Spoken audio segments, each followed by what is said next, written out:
Matthew Lilla, and again I'm presenting at the Mariners Restaurant in front of the manager of the Mariners Restaurant, Lissa Taylor, professional waiter, Dan Hubley, and the executive chef of the Mariners, Tony Tolliver. Now today I'm going to be talking about conducting business from an American standpoint in the country of Colombia.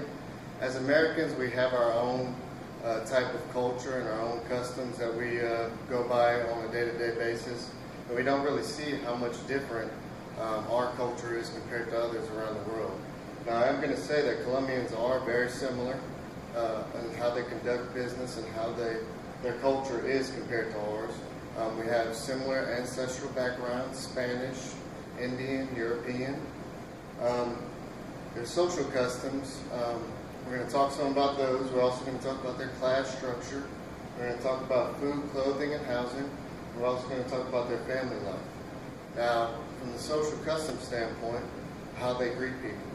First thing someone's going to think of you whenever they go and introduce themselves to you is how you introduce yourselves to them.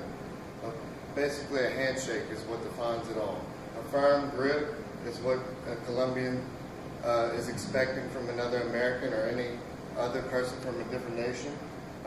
Eye contact is very important.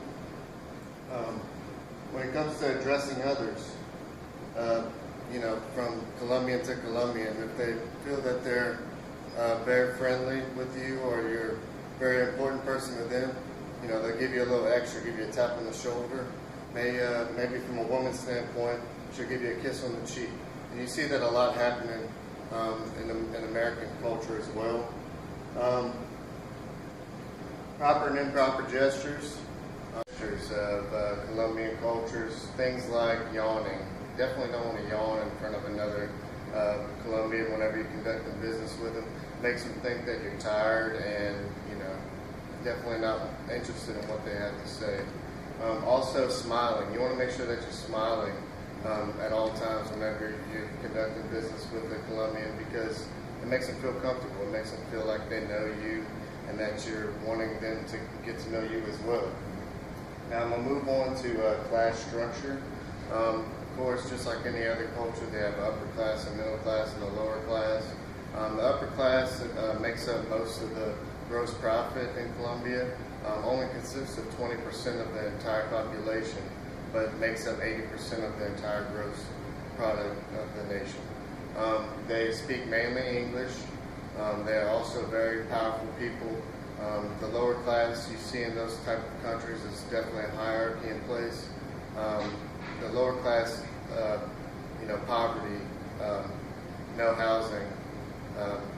You see a lot of things like ill-fed people sitting on the sides of the streets just because these guys at the top are taking all the money and the wealth and the power.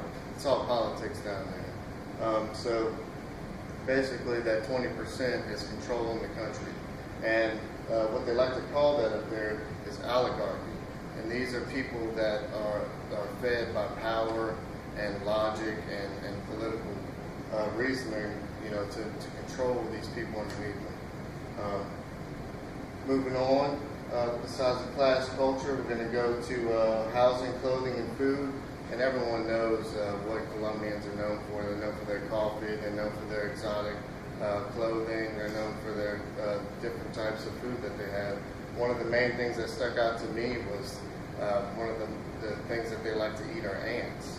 And most people around this culture don't see anything appetizing about ants, but Colombians do. They also like arepa, basically a type of fruit that they eat down there.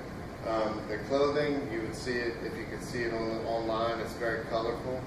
So it'd be hard for us to blend in sometimes because we like our stuff clean cut. They like their stuff very flowy, very colorful. Also, we're going to go on and talk about their family life. Now, family life for Colombians is very, very important to them. They like a lot of respect. They like a lot of hierarchy in their family as well. The older you get, the more respect you get.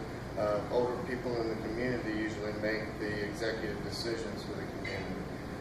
So Colombia might be a different kind of place to us, but it's very similar in a lot of ways. You see in America we have a lot of different cultures spread out all over the country, but Colombia is the same type of thing as well. They have a lot of different cultures all over the place, and some of this stuff I really haven't even began to cover, but they're very unique, and it's very important that we understand that they are very similar to us in a lot of ways.